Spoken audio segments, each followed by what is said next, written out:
do you introduce risk management without making your clients, without making investors prone to the behavioral risk of bad market timing, getting out too soon or too late, getting back in too soon or too late? There is a way to eliminate market timing effectively from a portfolio. The problem of too many possible mistakes and a very high cost for those mistakes, far beyond what the management fees of investments are, far beyond cost compression. Oh, for sure. And I think what it is that historically, when you built out your portfolio, if you went with a manager, the manager was probably a single factor type strategy. I mean, historically an active manager would be a growth manager, a value manager, or a small cap manager, or whatever the style of investing that you've chosen. But what has happened is that cycles come in and out of play.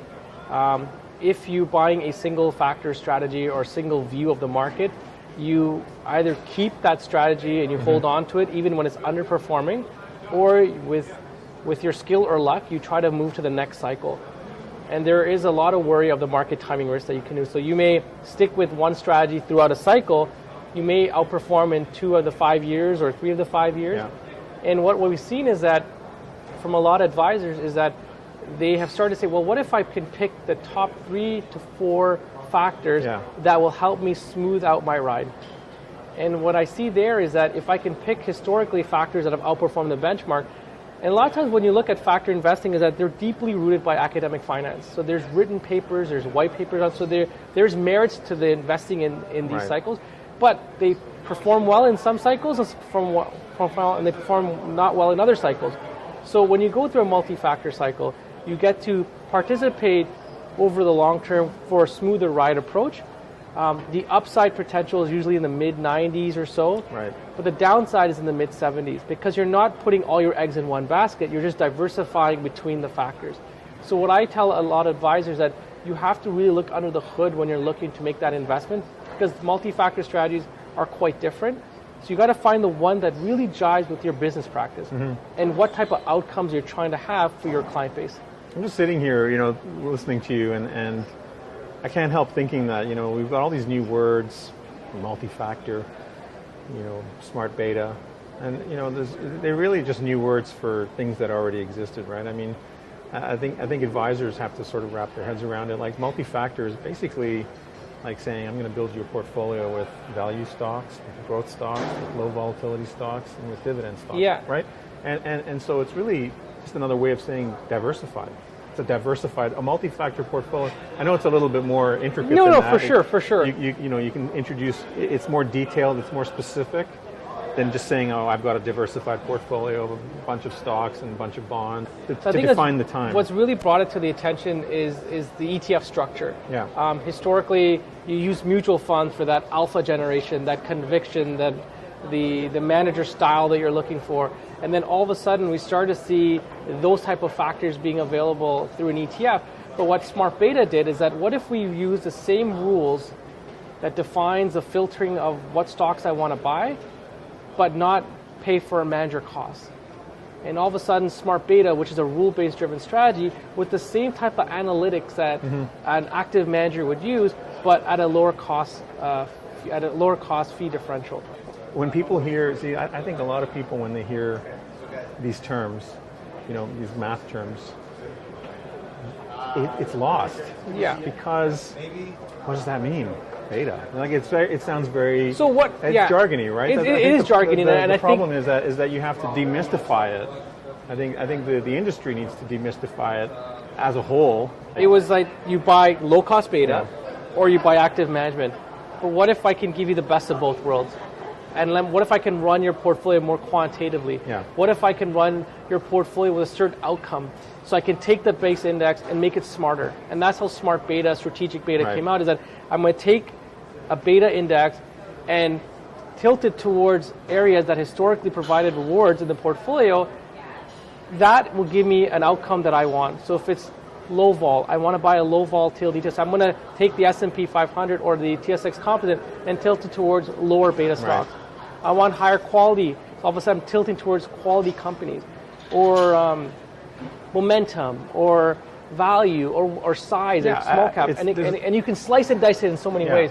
But where we've really tried to help the advisor is that becomes a very hard plan to go through for the long cycles, because then you got to figure out, am I in the right factor? Am I holding it too long? Similar to how you felt when you bought an active manager. Maybe I've given the manager just too much leeway. He's underperformed for 3 years. Maybe it's my time to. Yeah, except now it's no longer a person. It's just it's a set of rules. A set of rules, exactly. So that's why we felt that a multi-factor strategy, where we can give you the best 3 to 4 factors that have historically outperformed in the long term. One of the great things about smart beta, which is a question I tend to get, is that from advisors, like, well, can you give me the back testing of it?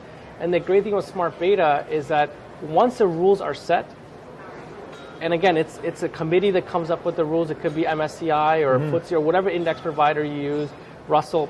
And then all of a sudden, once the rules are set, you can go back 10, 15 years and back test it. Sure, because and it becomes mechanical. And one thing that advisors really like is that these are the outcomes that would happen with these rules.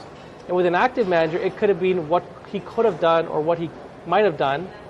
And then advisors will say, well, let me see it through a market cycle, because I'm not sure if he can mimic the same outcomes that he had last year. We had a conversation earlier about how a particular study found that investors like algorithms because exactly what you're talking about, which is that you eliminate the subjective decision making or the whims of an independent thinking person, and in favor of just sticking to the rules. And there are no biases.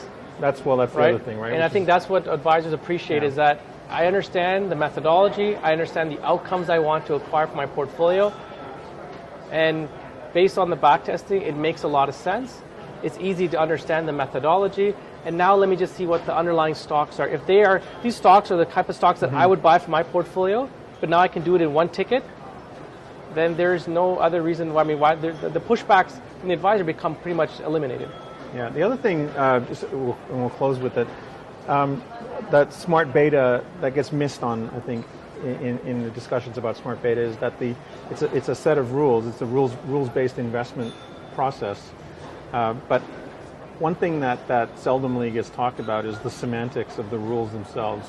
How you what the first element of the screening process is, what the second element, like where do the different elements of the screening that takes place in the rule, in the smart beta rule,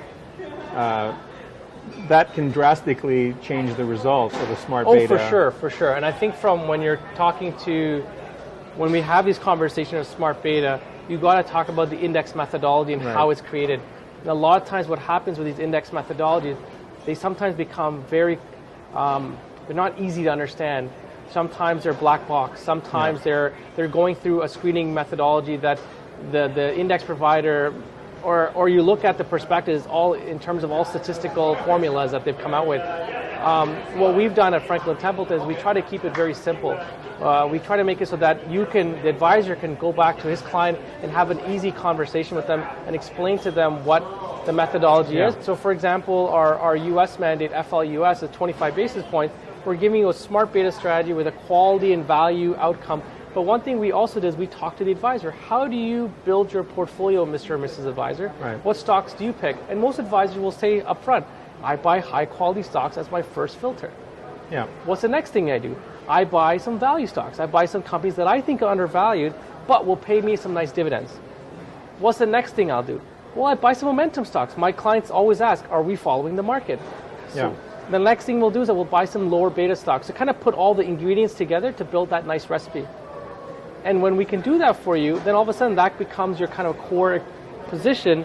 And then you can overlay your active manager, your stocks, or your beta exposures to kind of really build that out. And so our beta on our product is 0.85 because we feel that most advisors would rather have that smoother kind of take on the market versus the jaggedy of what could happen in performance when you're buying just straight beta. It's not that beta is wrong, it's just more what is a client comfortable with based on their risk tolerance. Yeah. Ahmed, as usual, great conversation. Thank you.